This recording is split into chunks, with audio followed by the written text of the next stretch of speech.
Have you ever sat quietly in the early morning light, maybe holding a cup of coffee that doesn't taste quite as strong as it used to, and wondered to yourself, is this just normal aging? Or is my body moving faster toward decline than it should be? Because that question, the one nobody says out loud, is heavier than most people realize, and after 70 especially, it becomes a private fear, not dramatic, not panicked. Just this quiet awareness that something feels different.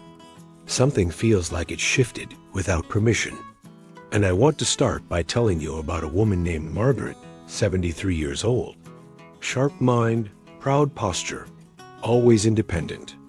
The kind of person who never needed help opening jars or remembering appointments, and then slowly, almost invisibly, she began noticing little changes, not big enough to alarm anyone.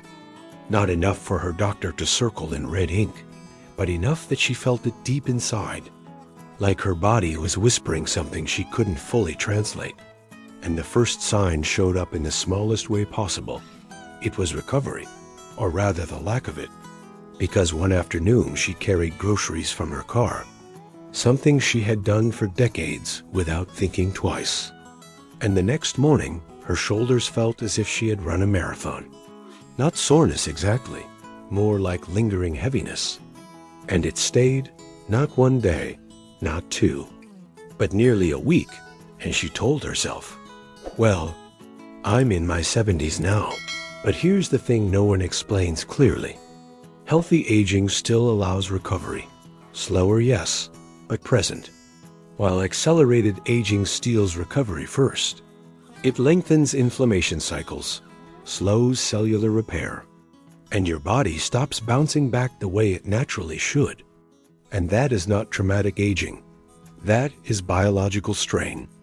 And it often begins quietly in muscles and joints, but spreads into energy systems, immune responses, even mental sharpness, because your body is an interconnected conversation, not separate departments. And when recovery falters, everything begins to feel just a little heavier, a little more delayed, a little less resilient. And then the second sign creeps in, not through pain, but through emotion, which surprises many people because we think of aging as physical. But Margaret noticed she wasn't reacting to life the same way. Things that once excited her felt muted.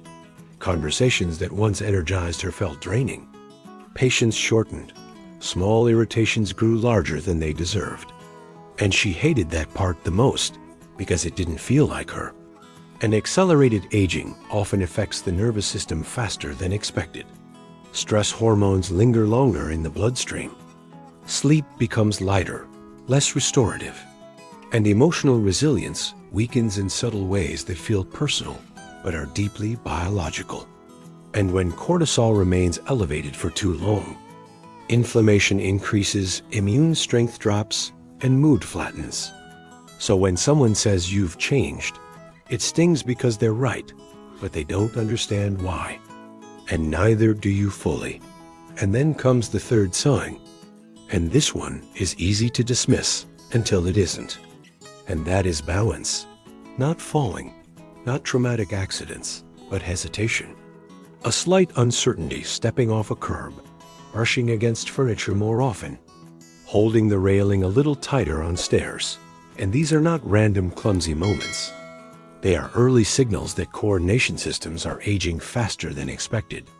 The communication between your inner ear, visual processing, and muscle response begins to slow. Milliseconds matter, and when that timing shifts, your body compensates by tightening posture and moving more cautiously, which ironically increases stiffness and reduces fluid motion even more. And what makes this sign particularly dangerous is that it often shows up years before major mobility decline, which means it is both a warning and an opportunity. But most people wave it away because it doesn't feel serious enough to confront. And the fourth sign hides in digestion, a system people rarely associate with aging speed. But the gut changes profoundly as we grow older. Enzyme production decreases, stomach acid levels fluctuate, beneficial bacteria diversity declines, and suddenly foods you tolerated your whole life begin causing bloating, discomfort, unpredictable bowel patterns, and fatigue after meals, and you may blame the food itself or assume sensitivity is normal. But digestion is the foundation of energy, and when nutrient absorption weakens, your cells receive less support for repair, your muscles lose strength faster, your brain feels foggier, and your immune system struggles quietly behind the scenes. And the fifth sign, the one that rarely gets discussed in medical offices, yet influences lifespan more than people think, is the fading sense of purpose. And I want you to sit with that for a moment, because it doesn't feel medical. It feels emotional. But biology responds directly to meaning. And when days begin to blur, when goals shrink smaller and smaller until they disappear, when you wake up without something pulling you forward, dopamine signaling in the brain reduces, motivation pathways slow, and research consistently shows that seniors with diminished purpose experience faster physical decline, higher inflammation levels, and shorter overall resilience. And that's not poetic exaggeration. That's measurable physiology. And the tragedy is that purpose doesn't have to be grand to be powerful. It just has to be personal. And when Margaret realized her body felt older than her age, she didn't rush into extreme workouts or expensive supplements. She began asking a different question. Not, how do I become young again? But how do I slow this down? And slowing aging after 70 is not about intensity. It's about consistency and intelligent signals to your body that say repair is still worth the effort. That life is still expanding, not contracting. And one of the most underestimated tools is structured recovery. Intentional rest paired with gentle movement.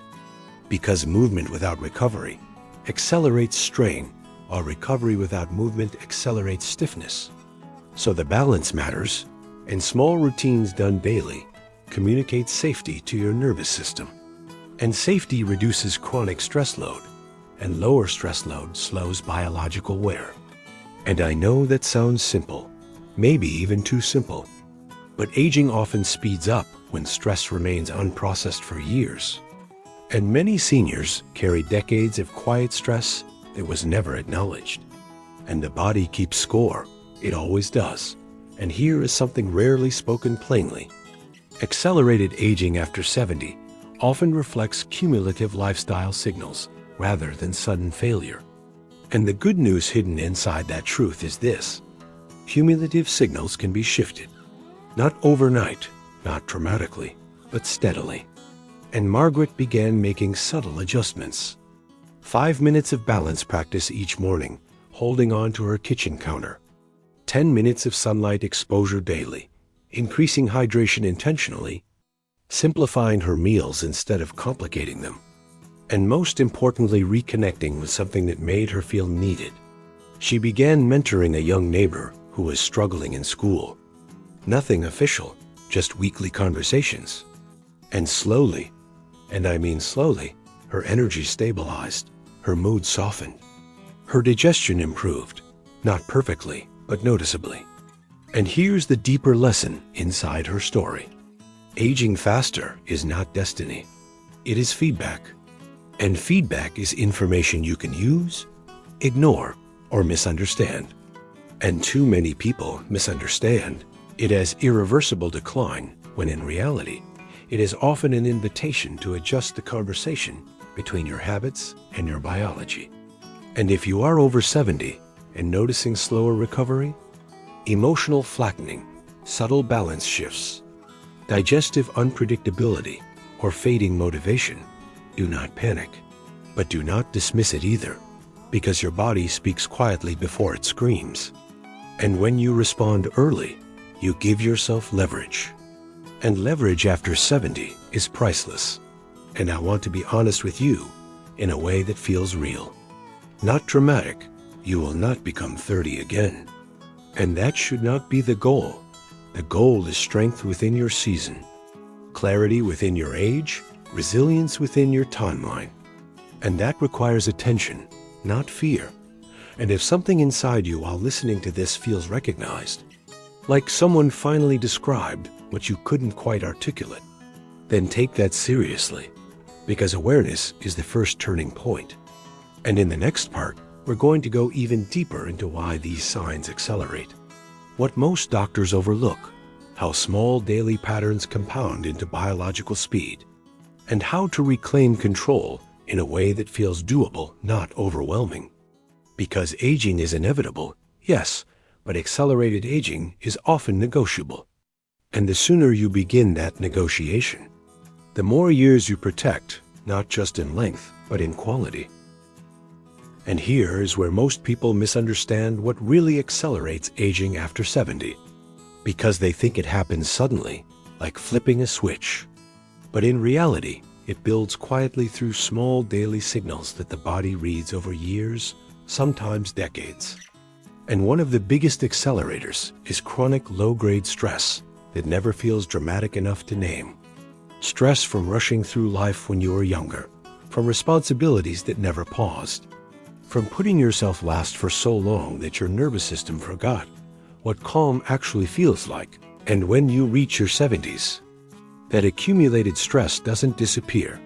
It simply changes form, showing up as fatigue that sleep doesn't fix, tension that never fully releases, thoughts that loop quietly at night. And the body responds by staying in a mild survival mode, which is where repair slows down, digestion weakens, immune response becomes inconsistent, and inflammation quietly rises. And inflammation is the silent fuel behind accelerated aging, not the loud kind that sends you to the hospital, but the low simmering kind that stiffens joints, dulls the mind, weakens muscles, and shortens patience. And what makes this especially tricky is that medical tests often come back normal, so people feel dismissed, misunderstood, or worse, they start doubting themselves, thinking maybe they're just complaining too much, when in truth the body is signaling imbalance, not disease. And this is why many seniors feel older than their age without being sick, because accelerated aging lives in the space between health and illness. And that space is rarely addressed properly. And another overlooked factor is rhythm, or the loss of it, because as people retire or slow down, days lose structure, sleep times drift, meals become irregular, movement becomes optional instead of expected, and the body, which thrives on predictable patterns, begins to feel unanchored. And when rhythm breaks down, hormones lose timing, digestion loses coordination, sleep quality declines, and energy becomes unreliable. And this doesn't feel like aging at first. It feels like laziness or boredom, but biologically, it's confusion. And confusion inside the body speeds up wear.